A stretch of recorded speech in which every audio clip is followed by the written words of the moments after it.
My name is John Kluge. I am the founder and managing director of the Refugee Investment Network, which I'll tell you about in a minute.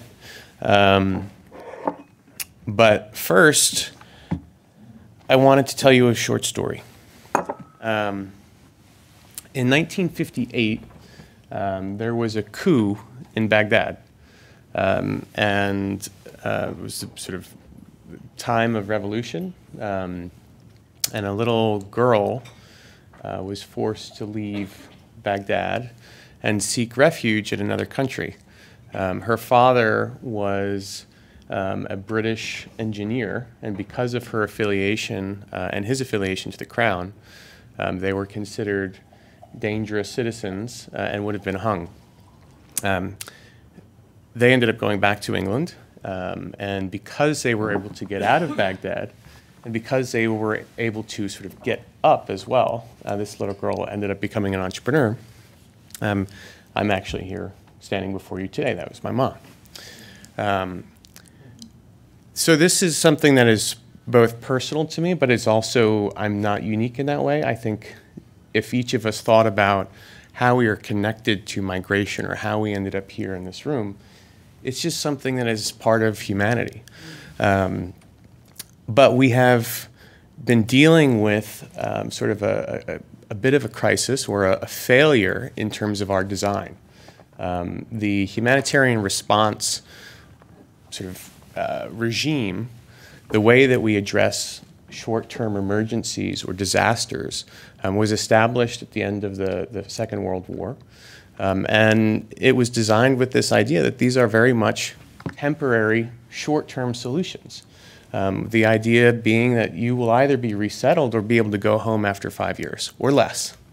But things are different today. Does anyone want to take a guess at the average time someone has been forcibly displaced today? 15 years? How many? 2? 7. 26. 26 years. Think about 26 years you're forced out of your home. But we have also designed this environment such that you do not have the right to move, nor do you have the right to work. So we are working on short-term solutions for people that are living long-term experiences, which is not about living, that is survival. So this is the only part about failure in this talk. The rest of it is about hope. The point is that we have to move away from just doing short-term work to longer-term opportunities and solutions, creating pathways for people to integrate wherever they are, wherever they've come from, and wherever they've traveled. You heard earlier about inclusive economies. This is what this work is about. Today we have 70 million people forcibly displaced worldwide.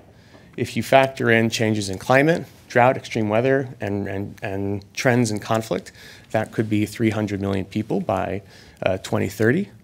But that is not something that should be thought of as a burden or as a crisis. This is something that is an opportunity. The woman here in the middle, in the red, her name is Adina Bayo. She lives in Paterson, New Jersey. For 13 years in her early life, she lived in a refugee camp in Sierra Leone. When she finally got resettled, sort of winning the lottery, came to the US, she went into school, she worked her tail off at McDonald's, saved up enough money to buy a small apartment, and she thought she would go into real estate. She didn't have enough revenue coming in to actually expand her real estate portfolio. So she went to a bank and she said, you know what, I'm going to go into franchising and I'm going to become an IHOP franchisee. Well, she's here now in an IHOP. She had to go through 7 different banks before she could get a loan. This is what my friend Ross Baird at Village Capital calls batting 0 for 3. She's a woman, she's a person of color, and she's a refugee. That's striking out. But eventually, she made it. She now has, this IHOP was the fastest growing revenue of any IHOP on the Eastern Seaboard in their history. She has 3 IHOP franchises, and she now manages a real estate portfolio of over $250 million in assets. She's also the second largest employer in Paterson.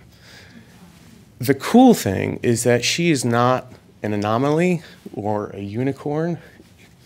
There are incredible entrepreneurs like her all over the world.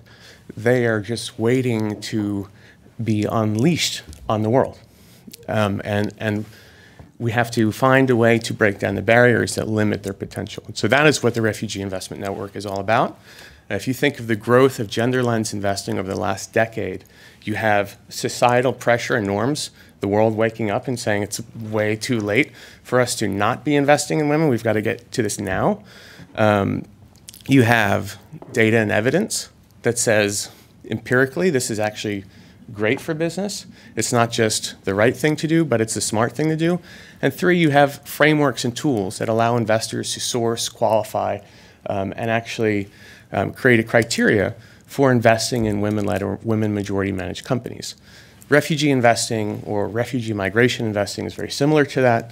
As a specialized intermediary, we work with different investors across the entire spectrum of capital, from grant makers all the way to full commercial oriented investors, to source and identify and invest in displaced entrepreneurs and entrepreneurs supporting them in some way. We have found that there is actually a lot more going on in this new investment space than we ever imagined. We took a sort of a representative pool of investors who were showing up at migration or refugee-related events, those who have publicly made commitments or allocations or closed deals relating to refugees and migrants. Of those 189 investors surveyed, over 80% had either conducted a deal, closed a deal, or were conducting diligence on one. The other interesting thing that we found is that most people had done this, but not by intention. Is that word from today. So people were investing in ag deals, not realizing that 100% of their employees were internally displaced people.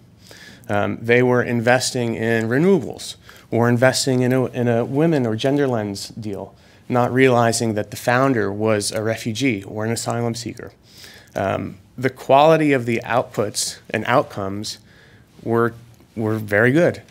We find that refugees have the highest rates of entrepreneurship by a percentage of population than any other community group on the planet. That's not by accident. Here in the United States, we have over 180,000 refugee-led companies. That's pretty cool. We found that the biases that Adina faced when she was trying to secure her financing occurred all over the world, even at the micro level. So 3 years ago, if you were a micro entrepreneur trying to secure financing for your grocery store or your cell phone shop, you couldn't get it if you were a refugee because no MFI believed you were worth investing in because you have no credit history, you have no assets, and you're probably going to leave. So why would I invest in your company? But the reality is that these people are not going anywhere, right? So we have to find a way to prove that to make the case. And that's why we partnered with Kiva, who basically used crowdfunding at 0% interest loans to give R&D capital to MFIs to test this out. Say, hey, if you lose it, it's our bet. So they did. And $9 million and 8,000 refugees in 6 countries later, we now know that refugees are just as good at levels of credit, if not better, in 5 out of 6 countries than the average citizen lending customer. 3, retention rates. They also make incredible employees. So in 17 different industries, refugee employees have higher retention rates than the average citizen. Again, not by coincidence. This is what we call the gratitude alpha, or the resiliency alpha.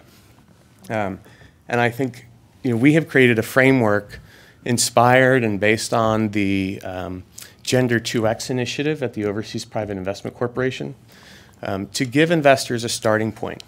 What is a refugee investment?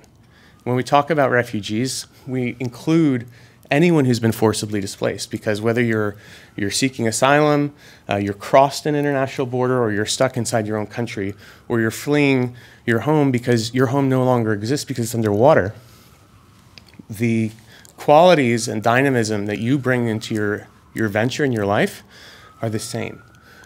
So we also found that you cannot invest in displaced people and not invest in the communities that are hosting them, because that adds, going back to this point of unintended consequences, increases tensions.